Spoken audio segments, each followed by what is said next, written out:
Добар ден, драги ученици!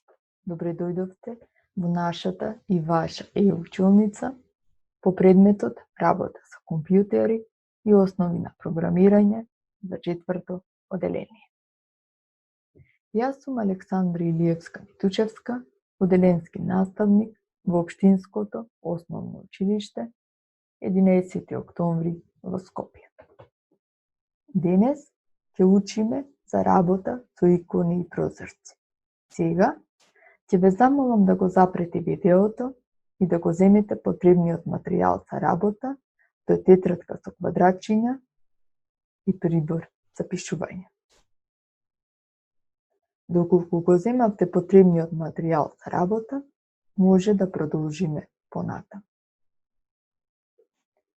Цели на овој час кој заеднички треба да ги постигнеме се да се запознаете со основните компјутерски поими, икони и прозорци, да ги совладате основните вештини при работа со нив, да умеете да преместите и применувате икона и да ја промените локацијата и големината на прозорецот.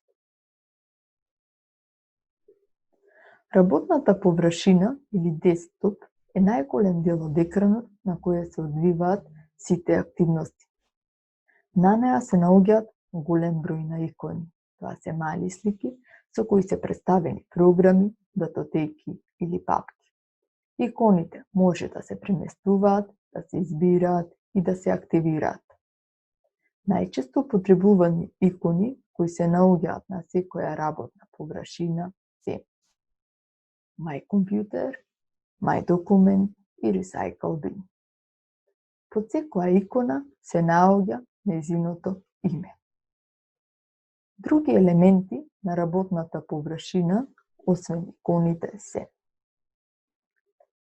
Таскбар командна линија се наоѓа на дното на екранот во вид на линија. Ни прикажува имињата на програмите и фолдерите со кои корисникот работи на компјутерот. Тоа е оваа линија која во моментот ја гледате на вашите екрани.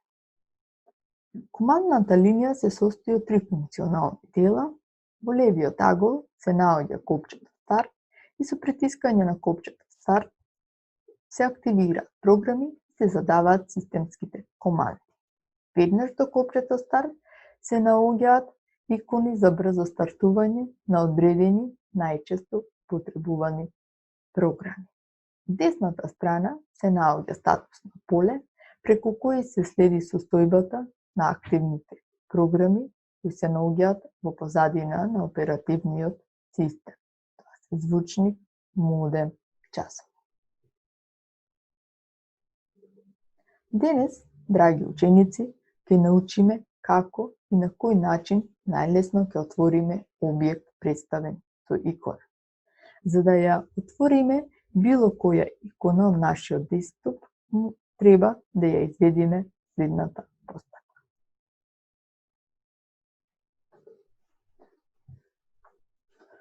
Кликаме двоен лев клик на глувчето или кликаме лев клик на глувчето и притискаме копчето Enter од тастатурата.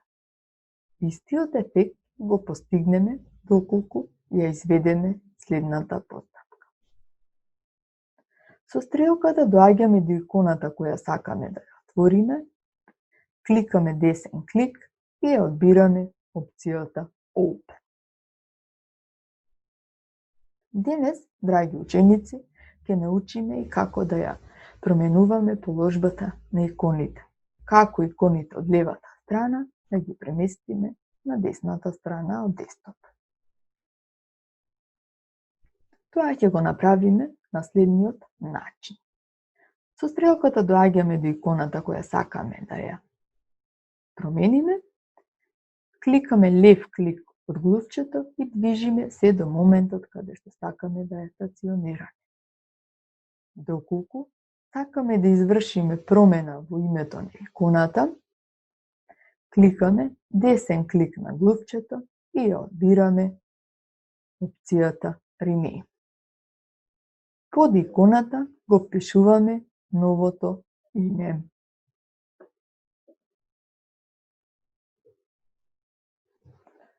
Што е тоа прозорец? Содржината на иконата се прикажува во рамка која се вика прозорец. Прозорецот може да се отвори, да се минимизира или да се затвори. Прозорецот може привремено да се сокрие, но при тоа програмата да остане активна. Привремено сокривање на работната површина значи само сокривање на приказот, но не и затварање на програмата. Прозорецот се спушта во долната лента за програми. Исто така, прозорецот може да се зголеми на целата површина на екранот со кликање на копчето Maximize вместено во десниот агол на прозорецот. Со активирање на иконата се активира и програма. Програмата е активна додека не се затвори со кликање на левото копче и кликаме врз иконата Close, која се наоѓа во горниот десен агол на прозорецот.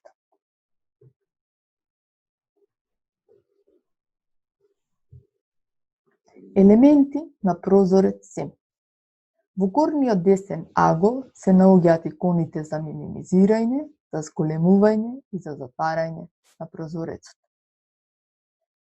Под реден број 2 се наоѓа лента со менија, тоа е список за наредби кај различни програми, списокот за наредби е различен.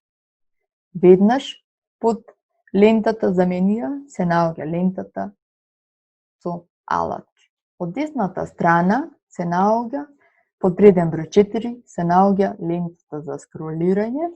Тоа е техника со која текст, слика или некоја друга содржина можеме да ја придвижуваме во одредена насока, горе, долу или лево, десно. Под реден број 5 е представен делот за приказот. Кога сакаме да извршиме промена на големината на прозорецот, тоа можеме да го изведеме со следната постапка. Големина на прозорец може да се менува ако глувчето се придвижува со притиснатото лево копче. За таа цел, покажувачот на глувчето се поставува на некој крап на прозорецот, се клика со левото копче и се држи притиснатото копче и го повлекуваме во досаканата насока.